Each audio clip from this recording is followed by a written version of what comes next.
Hello everyone and दर्शक नमस्ते, welcome back to my new blog so. आज चाहिँ कहाँसम्मको भने हामी चाहिँ गुफा पोखरीसम्मको टक्करसँगले होइन दमकदेखि सबैजना सन्चै हुनुहुन्छ होला। सो लेट्स सी, अब हेर्दै गरौँ ल टक्क पारामा के कस्तो हुँदैछ। यही छ यता कुरा हो ल। फाइनली अब यहाँदेखि चाहिँ हामी निस्किनु पर्ने हुन्छ। हामी चाहिँ माथि माथिबाट जान्छौँ। सो त्यही हो। सो अहिले चाहिँ हामी टक्क यहाँनिर छेउछाउ पेट्रोल पम्पमा आइरहेको ठाउँमा टक्क बेला हालिन्छ अनि राख्नुपर्ने हुन्छ। सो ल त्यही हो त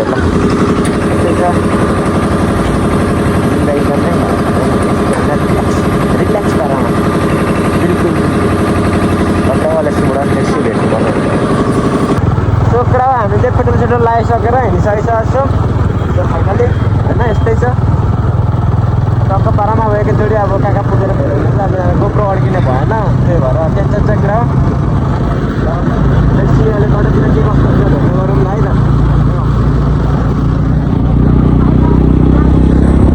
गन्तव्यमा पुगेर भेटौँला। हामी चाहिँ पानी सानी खाएर हिँडिसकेको पानी चाहिँ एकदम भुलेर हामी झन्डै बाटो लाग्यो। कुन ठाउँ अरे यो ठाउँमा चाहिँ केराको बोटहरू सबै मरेको छ। त्यसको ठाउँ चाहिँ त्यो ठाउँको नाम चाहिँ केराबारी अरे। मेरो फोनको भन्दा क्यामेरा यसको राम्रो रहेछ। अब हामी बाटो लागेका छौँ। मलाई एकदम डर लागिसक्यो कुदाइ देखेर।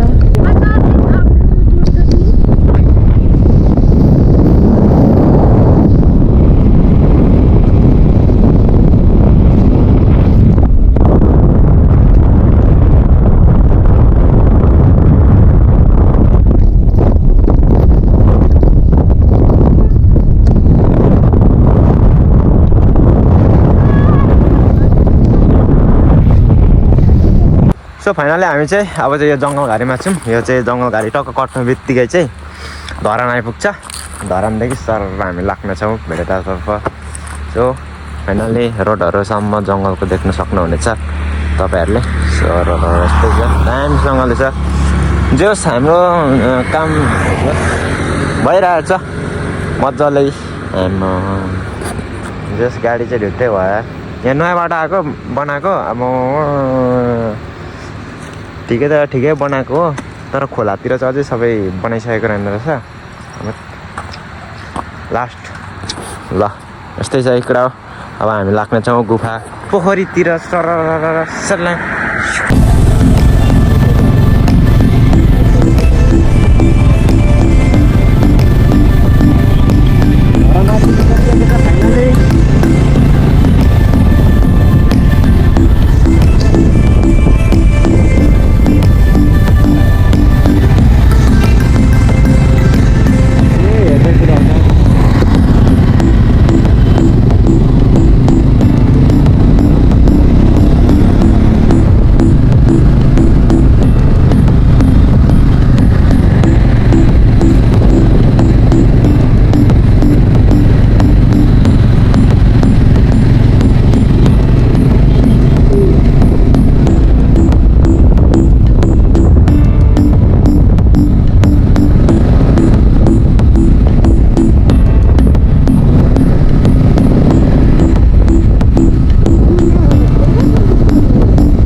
सो फाइनली हामी चाहिँ भेरेटा पुग्न लाग्यो।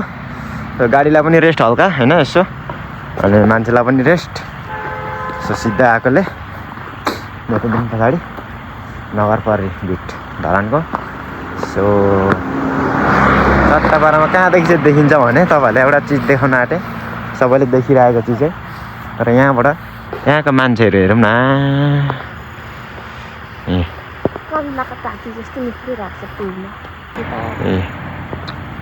सर चट्ट हेरौँ न ल है त। सो फाइनल्ली अहिले त्यहीँ पुगेर पनि हामी भेट्नेछौँ। सो त्यहाँ पुगिन्छ पुगिँदैन थाहा छैन। हामी चाहिँ तर गुफा पोखरी चाहिँ प्रोसेसली पुग्नेछौँ आजको दिनमा। सो यस्तै सक्रा हो ल।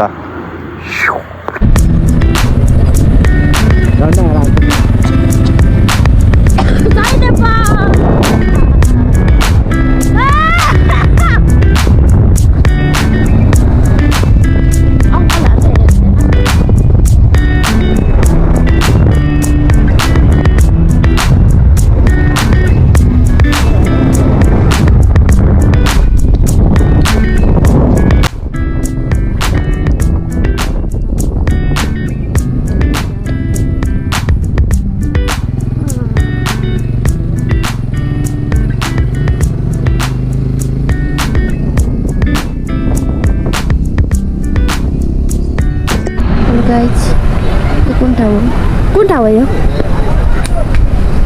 हार्दिक स्वागत गर्दछु बिसाउने पार्क यहाँहरूलाई कस्तो दामी बनाएको क्या यो चाहिँ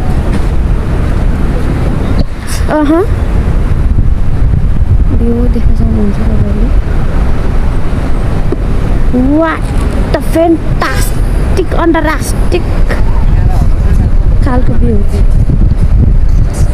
फाइनली हामी चाहिँ यो कुन ठाउँ के भन्छ यहाँ नाम त नाम के छ बिसाउने ठाउँहरू मात्रै छ बिसाउने ठाउँ यातायात रहेछ सो हामी चाहिँ धनकुटादेखि माथि लागिसक्यौँ सो सल्लाहको बोर्डहरू देख्नु यो सल्लाह नै भन्छ यसलाई यसलाई के को बोर्ड भन्छ ओइ यो सल्लाह होइन सल्लाह होइन यो के पो सल्लाहको बोर्डहरू देख्न सक्नुहुन्छ यता पिपल जस्तो छ यो चाहिँ कि बर हो यो बर पिपल चाहिँ भए पनि थियो हामी चाहिँ यहाँ अब खाजा खानुपर्ने हुन्छ जाडोमा चिसोमा टक्कसँगले तातो सुप थुक्पा बनाउन लागिएको छ सो त्यही छ सो लेट्स सी अब यहाँबाट बिस्तारै हामी निस्किनु पर्ने हुन्छ तर अब यस्तै छ हौ त्यो ठाउँहरू हेरौँ न आमा हेर बाबा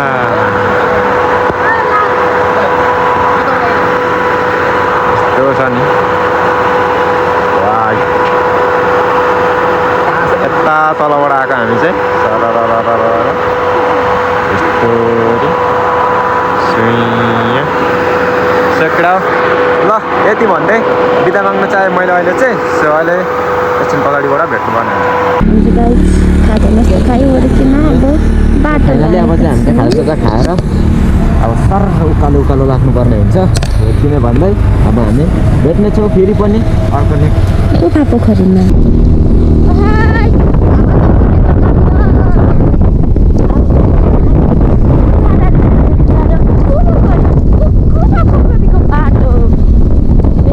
एकदम जाडो लागेको कारणले लडबड राखेको छ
लुक्स त मक्या बवाल छ नि सक्रा अहिले चाहिँ हामी चाहिँ अब गुफा पोखरी जानुपर्ने थियो बाटो रास्तै गलत रास्ता आइएछ ढिलो भयो यार गलत रास्ता आएपछि